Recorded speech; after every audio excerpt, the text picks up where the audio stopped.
विपक्ष आरोप लगा रहा है कि संजय निषाद आरक्षण कब दिलाएंगे निषाद समाज को। अरे जो उनके मुंह में आज तो बोलने का अधिकार ही नहीं है।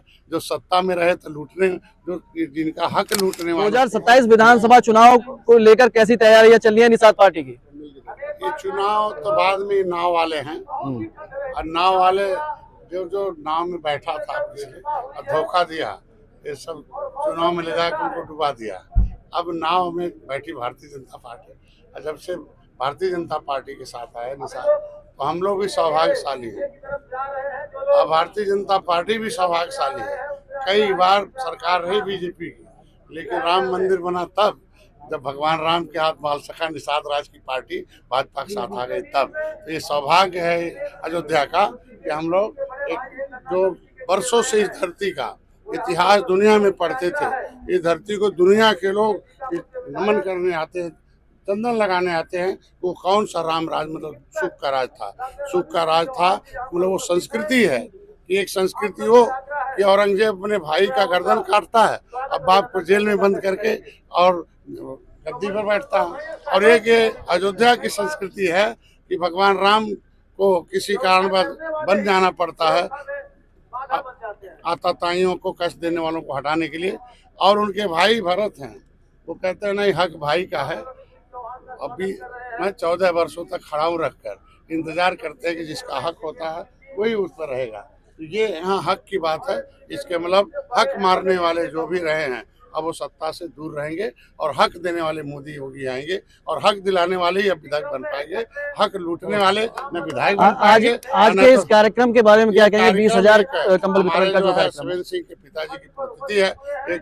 एक ऐतिहासिक पुरुष थे उनके पिताजी कि ऐसे ताकतवर बालक को जन्म दिया कि जो आज कम से कम 20,000 कंबल, मेधावी छात्रों को साइकिल, गरीबों को गले लगाना और सभी क्षेत्र की जनता को खुश रखना आज के दिन में। अब बिना किसी गलत कदम के, बहुत लोग देश में गलत कदम उठाकर भी कहते हैं हम सेवक हूँ, लेकिन सेवा के भाव से काम करके और जो जो होता है गरीबों के गले लगाकर उनको वाकई में सेवा देना। तो आज उनकी पुण्यतिथि पर हम लोग आए थे और यहाँ के लोगों की जनता को बधाई देना था, और त्रेता की इस धरती को फिर नमन करना था कि भगवान राम निषाद राज जैसे गले लगे थे तो राम राज आया था, सुख का राज आया था, फिर से सुख का राज मोदी योगी ला रहे धीरे धीरे। और इस धरती को याद कर रहे हैं क्योंकि यही जगह है, गुरुकुल में भगवान राम निषाद राज पढ़ते थे, यही जगह है जहाँ से आज के दिन में जो है इतिहास रचा था, यही जगह है। तो इस जगह को लोगों को राजनीति जिससे भी करना है उसे इस जगह पर आना ही पड़ेगा और इस जगह को करना ही पड़ेगा। और कुछ लोग हैं जिनके दिमाग में है कि कभी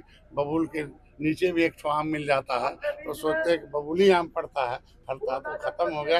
एक बार धोखे से अयोध्या में कुछ हो गया, वो गलती दोबारा होने वाली नहीं है।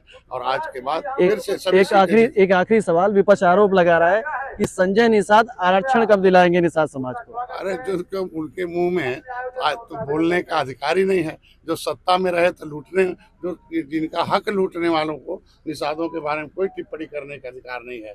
इन लोगों ने, जब राष्ट्रपति ने हमें अधिसूचना जारी कर रखा था निषादों को कि ये 24 कैरेट के राष्ट्रवादी हैं, देश को आज़ाद कराने वाले, अंग्रेजों से उगड़ने वाले लोग हैं, और ऐसे लोगों को अनुसूचित जाति अत्याचार निवारण अधिनियम से जो है सत्याजित किया जाए। इनके लिए क्रिमिनल टाइप से इंक्वायरी अंतर समन 1950 लागू किया, इनको 74 प्रकार की व्यवस्था दी जाए विकास की धारा में लाने के लिए। लेकिन इन लोगों ने कौन सी धारा, इनसे वोट तो लिया, अपने हीरो हो गए, इन बेचारों को जीरो बना दिया। कहीं एससी में डाल दिया, कहीं ओबीसी में डाल दिया, कहीं सामान्य में डाल दिया, कहीं डिनोटिफाई, इतनी विसंगति करा दी। आज हमारी सरकार, पहले मुख्यमंत्री योगी जी हैं जिन्होंने पत्र लिखा, जिन्होंने आवाज़ उठाई विधानसभा में, जिन्होंने लोकसभा में आवाज़ उठाई, आज हमारी सरकार उससे पहल कर रही है। उन्होंने पत्र लिखा, आरजीआई ने रख दिया, तो आज के दिन में हमारा नाम ओबीसी से खारिज हो, अनुसूचित जाति का प्रमाण पत्र जारी हो। तो बोले न सदन में, तो सदन में क्यों नहीं बोलते हैं? जो माइक पर बोलते हैं विपक्ष के लोग, उनको हिम्मत हो तो सदन में बोले, वहीं जवाब देना पड़ेगा कि आप थे तो क्या किया आपने, कैसे इनकी फाइलें गायब कराई। मैंने तो वो है ना जिसके गठबंधन में कांग्रेस के साथ इंडी गठबंधन है, और कांग्रेस के 2 मंत्रियों के खिलाफ आरक्षण की फाइल गायब कराने मुकदमा दिल्ली में लिखवा रखा हूँ। तो दिल्ली में ये तो बोल ही नहीं सकते हैं। तो जो आदमी दिल में होता था, आज के दिन आरक्षण पर भी चर्चा चल रही। समय आने पर 70 साल में धारा 370 खत्म हुआ, लेकिन 70 बलिदान हुए, 70 नेता भाजपा के हैं। 500 बरस बाद राम मंदिर बनाना, महिलाओं को आरक्षण आया ना, जो सतियों से सताई जाती थी, अपर कास्ट में गरीब थे, तो हम तो क्रांतिकारी हैं। 750 बरस अंग्रेजों मुगलों से लड़े, 350 बरस अंग्रेजों से लड़े, और फिर पिछली सरकारों से लड़े। अब कम से कम एक आवाज सत्ता गई है। एक वकील के रूप में जो सड़क पर हम थे, अब मोदी के पास खड़ा होकर वकालत करते हैं, योगी के पास वकालत करते हैं। तो वकालत जब वो हैं, तो वकालत का काम होता है सिस्टम से, देश अब संविधान से चलता है। हमें संवैधानिक अधिकार चाहिए, हमें बेईमान वाला नहीं, संविधान वाला चाहिए। और संविधान में लेने के लिए एक प्रक्रिया है, वो प्रक्रिया धीरे धीरे हो जाएगी। समाज को गुमराह नहीं करें, अब समाज गुमराह होने वाला नहीं है। निषाद पार्टी अयोध्या में किस विधानसभा से तैयारी कर रही है? रोट इनका पौवा पीने वाला नहीं है। ये पार्टी बना के पावर में पहुंच रहा धीरे धीरे। और हमारे 3 आयोग के सदस्य हैं, हमारे 3 विधायक पार्टी से हैं। बोलो भाई, मैंने 15 सीटों में 11 हारी भी लिया, जीत के दिखा, तो एक हमें ऐतिहासिक काम। अयोध्या में कौन सी सीट से लड़ा जाएगा चुनाव? पूरा अयोध्या में जो सीटें हैं, पांचों तो लीजिए, मैं आया हूँ ना, जहाँ मेरा कदम पड़ जाता वो सब जीत होती। सार्वजनिक एक तरफ शिवेंद्र सिंह, एक तरफ अभय सिंह, दोनों लोग दिखाई दे रहे हैं। समय आने दीजिए। सभी ये थल छत्री और जल छत्री जब त्रेता में एक हुए थे, तब रावण खत्म हुए थे, तो फिर इस युग में आए हुए हैं, तो सब जितने रावण खत्म हो जाएंगे।